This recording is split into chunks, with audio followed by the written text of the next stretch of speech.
Welcome back to What Arty Noobs with General Disturbance. This is the Hummel, the Tier 6 German SPG.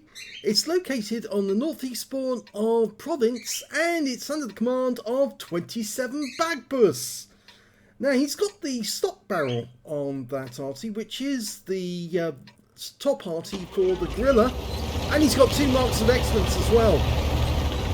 There's a reason why he's using the stock gun, and the reason is that it's very accurate, it's got a better trajectory, and you get more ammunition. You get 27 rounds instead of the usual 18 for the top gun.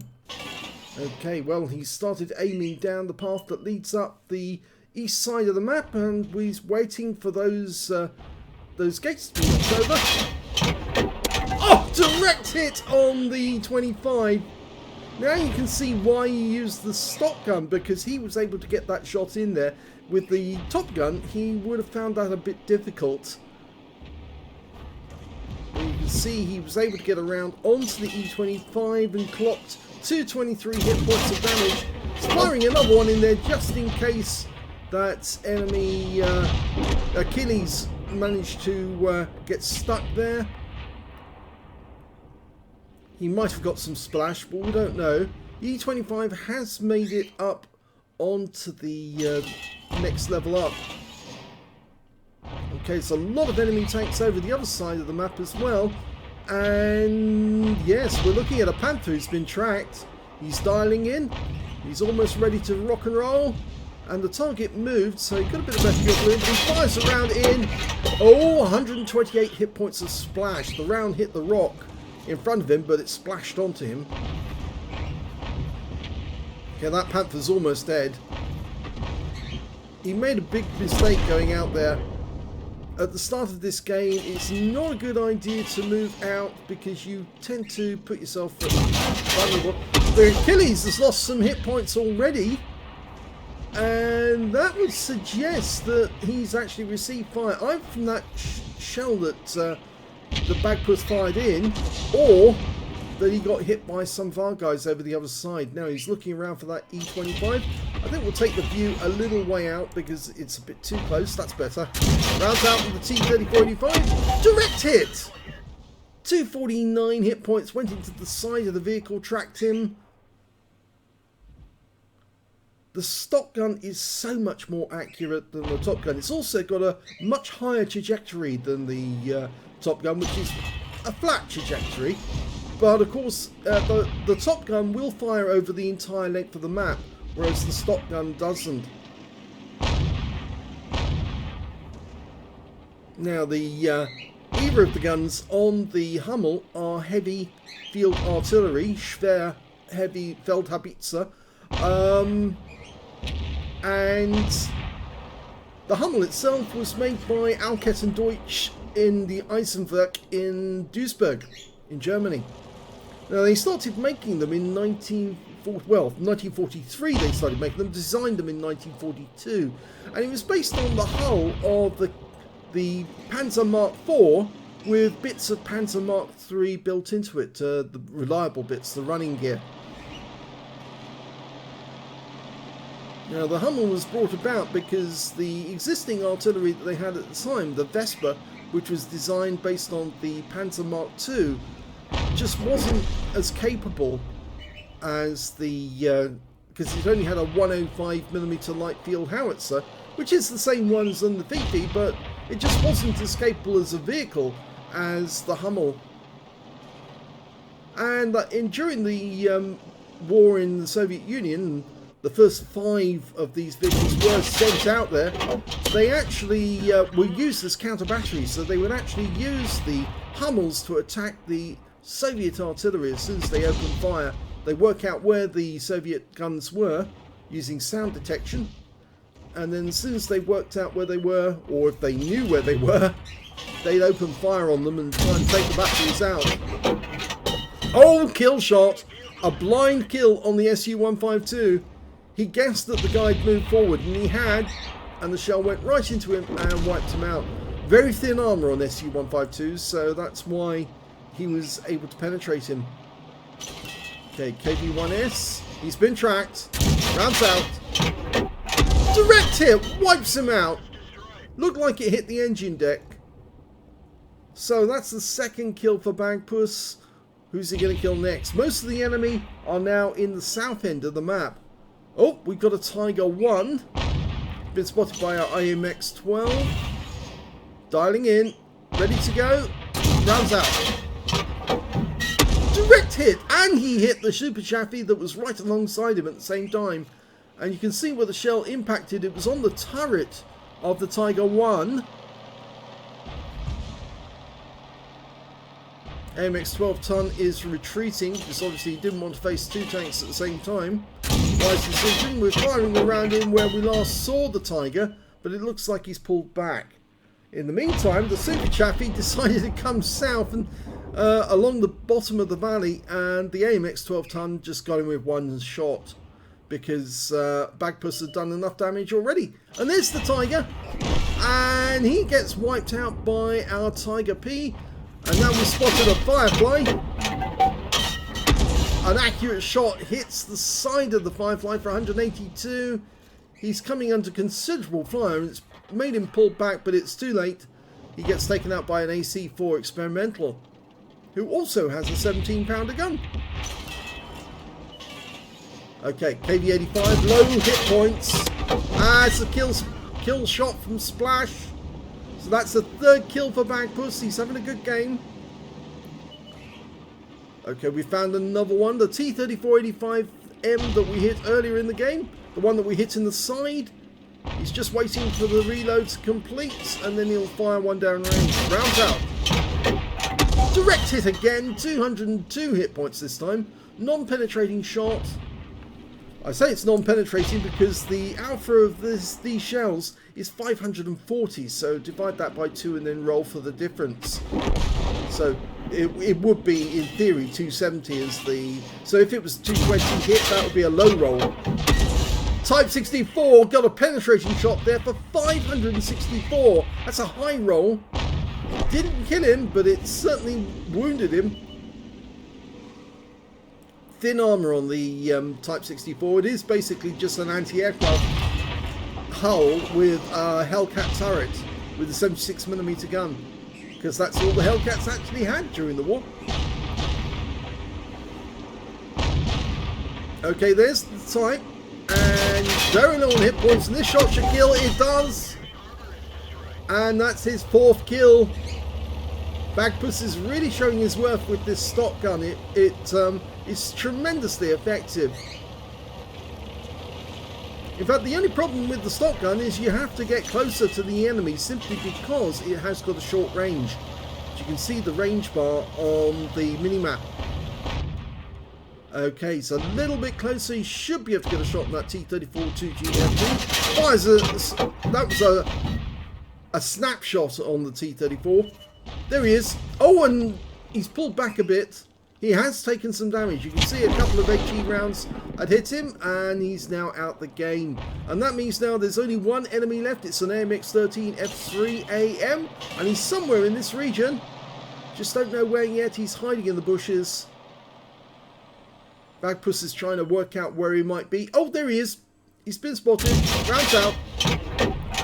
It lands nearby. Oh, it actually hit him for 197, and the AMX 12-ton takes the kill, which wins the game and earns BAGPUSS a bit more stun assist. So before we go to the end of battle results, we've got another replay from BAGPUSS, and we'll go to that one straight away. The second replay is on Ghost Town, and you can see, oh, there's an Irish flag on the side of his Hummel. I think it is, yes. BAGPUSS must be Irish. Well, I hope he had a happy St. Patrick's Day. Okay, the Hummel, how many did they build? 705. And they also had to build 157 ammo carriers, which they called munitions targa. And, well, they completed 500 of them by January of 1944 after starting in 1943. So you can see they built a lot of them very, very quickly. But the main reason why they were able to build them quickly was because it was such a simple design based on the Panzer Mark IV, and they were well used to building that by that time. They actually made an improved version from 1944 onwards, which had various changes to the vehicle. I think actually you can see at the front the thing goes across the driver's area, goes across the entire width of the vehicle. In the first ones they produced, they didn't do that. They only went up on the driver's side. So you can see if you've got a late model or an early model simply by seeing, has the driver got his own little hump on the front of the vehicle? And if he hasn't, then it's a late model. Okay, going for the Skoda T40. First round just stunned the enemy. That one hit the Skoda directly, and so he's bound to have lost quite a lot of hit points. Now, despite the fact that the enemy Arty's come into sight, he's out of range, so I'm afraid BAGPUSS can't hit him at the moment. But he can certainly hit these guys, and from this angle he's actually getting fairly decent shots onto them. Rounds out. Oh, lovely 266 for a near miss. I'll pull back a bit more so we can get a better view. Striv M42 50, no, it's not 57, sorry, it's the 42 with a 75mm gun. Swedish Tier 5 medium. Rounds out. Oh, direct hit on his engine bay. Tracked him as well. Those Striv M42s are actually quite good because they lasted for many years and were updated into the Striv 74 with the addition of a new turret. Okay, Dickermax. Very underrated tank destroyer, that one. Rounds out. And a direct hit wipes him out completely. That must have been a penetrating shot. Okay, Matilda 4, which is the Soviet version with the 76mm gun. I think it was the ZIS-5 gun, isn't it? It's the same gun that was originally put on the T-34. A direct hit as well. Yeah, the Soviets didn't like the 2-pounder gun that was fitted to the Matildas when they first received them, so they took the turret off, stripped out the 2-pounder and put the big ZIS-5 on it instead, and 76mm, because of course they have plenty of ammunition for the ZIS-5, because obviously they were putting it on all their T-34s. That was a well estimated shot, but it didn't hit the target. But I'm pretty sure you can probably nail this Matilda 4. Fair distance away, it's causing the reticule to get sort of like oval, but as it gets close to maximum range it will flatten out. Near miss, 172 hit points. Now the Germans actually realised that the open top of the Hummel was actually in fact a danger to the crews, because although the shields on the side of the Hummel would stop bullets and machine gun fire and shell fragments from killing the crew, the problem was that if the enemy could get close enough they could toss a grenade inside the Hummel and kill the crew that way. And so what they did is they put a grid over the top of the Hummel, and a tarpaulin was normally fixed on top of that as well, and that normally protected the crew not only from grenades but also from the harsh Russian winter. Okay, well, we've lost sight of that Easy 8, and that's a bit of a problem because he's actually fairly close. He's in the bushes on the east side, and we've got nobody over this side other than the medium tank that's hiding behind the ship to protect us. Not sure which one that is at the moment. He's suddenly gone silent, but if he moves towards us we might find out. KV2. Kill shot! A blind kill shot at that. Yes, he had enough, only a few hit points left, and a direct hit took him out the game. Now, can he do the same with the Striv? No, I don't think so. He's still got a lot of hit points, but he's looking very closely. Quickly changes his mind because the Easy 8 has just dispatched our 25 TP, heading in our direction, but a kill shot takes him out the game, and now BAGPUSS is safe again. The Striv has lost enough hit points now that he can actually be killed with one shot, and yes, he's gone. In fact, he was killed by a Churchill 3. Panzer 4 is also fairly low on hit points. BAGPUSS fires around him. Can he get splashed? No. Stuns him though. And unfortunately we lose the Churchill 3 to their Panzer 5-4, which many people have now obtained because of the secret warehouse, and they're suddenly realising that it's a very OP little tank. It's very nippy, and it's got a good 75mm gun from the Panzer 4. Okay, well, we've lost sight of all the enemy tanks inside the town, but there's a T-14 coming out of the town towards us. In fact, the only tank we've got left on our team at the moment is, in actual fact, the DK, and a direct hit takes out the T-14, but there's that Panzer 5-4. BAGPUSS needs to get around into this guy. He's tracked. I think if we can hold him still long enough, he's pulled up behind the building to protect him from the other Arty, but it won't protect him from BAGPUSS. And there's a kill shot. He takes out the 5-4. It is vulnerable to Arty fire because, of course, it's a Panther hull. And that now means that the scores are even. So we were behind, but we're now even again. 5 kills to BAGPUSS. He could get a Top Gun if he can take out one of the remaining enemy Arty. They've only got 3 Arty. They've got a Fifi, a Gorilla, and an M44. There's the Fifi. He's in sight. BAGPUSS has stopped to dial in, but he's just outside range, so he launches a round towards him. He's still got plenty of ammo, 11 rounds. Again, that's where that increased ammo amount really does help. Oh, M44. Now, can he dial in and get this guy? Because if he can, that's the Top Gun. He's very low on hit points. The splash kill will be enough. Rounds out. Yes! Top Gun! There's only the Fifi and the Gorilla left. The Fifi's been killed. Now going after the Gorilla. He's dialing in. Long range shots. But he's dialing in to make it accurate so he can get a one-shot kill out of this. Just about to load. Rounds out straight away. Yes! Wins the game with that shot. Accurate shot over long range. The Gorilla didn't stand a chance. And BAGPUSS has 7 kills.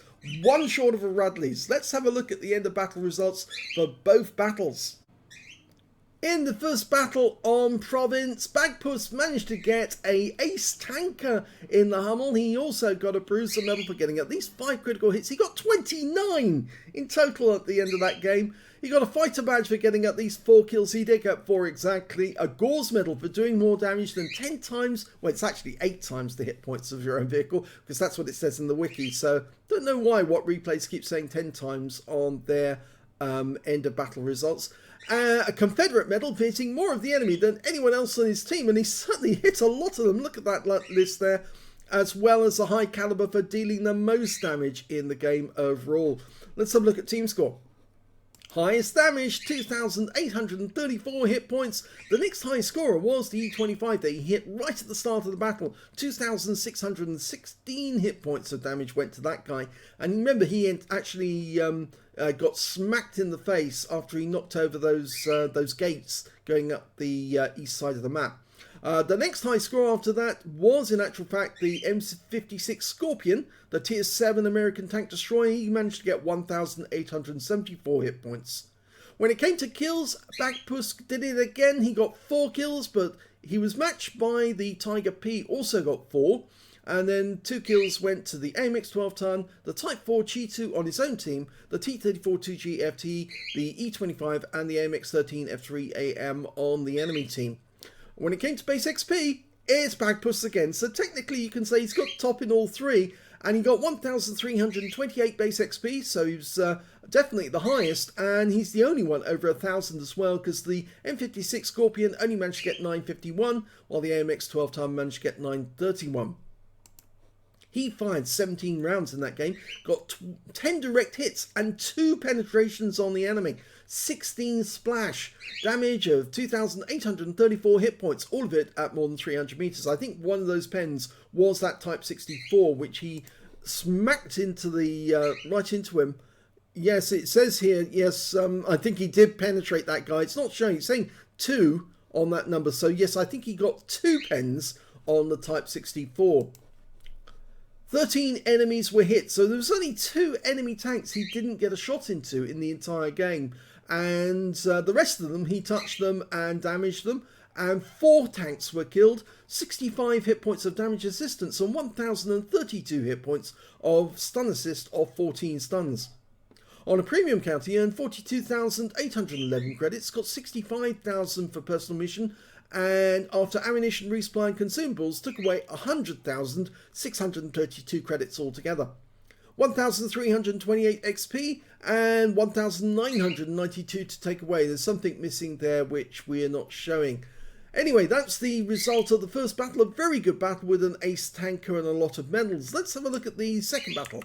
Well, that was also an ace tanker game for BAGPUSS. He also picked up a bruiser medal, this time for only 17 critical hits, as well as a high caliber for dealing the most damage in the game, and on top of that he got a top gun for getting at least 6 kills. He ended up with 7 when he killed the gorilla right at the end. If we look at the team score on this one, we can see that yes, he did get the highest damage, but slightly less this time, 2,320 hit points of damage. The next high scorer being the KV2 with 2,052, followed by the VK3001D with 1,676 hit points. When it came to kills, he easily scored the top. He got more than twice the next highest scorer. 7 kills for BAGPUSS, 3 kills for the Fifi on the enemy team, and then 2 kills for the T37, the M41 HMC, the Easy 8 and the KV2 on the enemy team. When it came to base XP, he's got that one as well, 1,083, so top in all 3 columns yet again. 1,068 went to the Churchill 3, 1,066 went to the VK3001D on his own team. So 3 players scored fairly highly on the base XP, did fairly well. I would think more than likely one of those was probably an ace tanker as well. Let's have a look at detail. 18 shots fired in this one, 10 direct hits, 1 penetration on the enemy, 17 splash, damage of 2,320 hit points, all of it at more than 300 meters. He damaged 11 of the enemy, killed 7, did 95 hit points of damage assistance and 361 hit points of stun assist off 11 stuns. Didn't do quite as much stun assist in this battle, and that's why his XP is slightly lower. He earned 32,181 credits from the game, and after resupply of ammunition and consumables, took away 19,182 credits. He got 1,083 XP, 1,625 experience points to take away. So he says, ace, high cal, top gun, shout out, 2 broken golden fingers as well. Not sure which team that guy was on. There he is. I think it was the shout out to him was because he spotted very well for them and enabled 27BAGPUSS to get some decent shots on the enemy. And of course he allowed him to get that kill on the gorilla right at the end. A very long range shot it was, because it was he was shooting from virtually one side of the map over to the other, well, as far as the gorilla could fire, and it was a very accurate shot because it was fully dialed in, and right at the end it was kind of like a Hail Mary, you might say, firing it down range, and it smacked that gorilla and took him out with 1 shot. So 2 very interesting battles by 27BAGPUSS. I don't think you want to come up against him if he's in this Hummel, because he's going to be accurately hitting you. He's almost, well, he's as accurate as Talon is, and you know, the fact that comes down to the fact that he lets the Arty dial in on the target before he shoots, so he knows he's going to get an accurate shot because he's mostly, he's fully dialed in. And the thing is as well that you're only going to get a certain amount of RNG putting the shell to one side or the other. If you let it dial in, you increase your chances of hitting the enemy and getting the sort of results that 27BAGPUSS did. But it also came down to the fact that he had the presence of mind to switch targets to the right one at the right moment, and that helps a lot. After he spotted that Easy 8 had just killed the 25 TP, he quickly swung the vehicle around to get rid of the threat to him, because it was a very real threat, because if that Easy 8 was lost from his sight, then the next thing he'd know that when he'd see him would be when the shell actually struck his vehicle. So he managed to stay alive and get good damage on the enemy, getting just one short of a Radley's. Yes, I'm sure that will frustrate him. I think there's at least one enemy tank that he could have taken down, that he should have taken down, but he didn't get to, unfortunately, in this game. But even so, 7 kills is very good indeed, especially for a Hummel. So congratulations to Bagpuss for 2 very good Ace Tanker games. I hope you enjoyed those replays. If you did, please give our video a like. Do subscribe to our channel. Leave a little comment down below because it feeds the algorithm.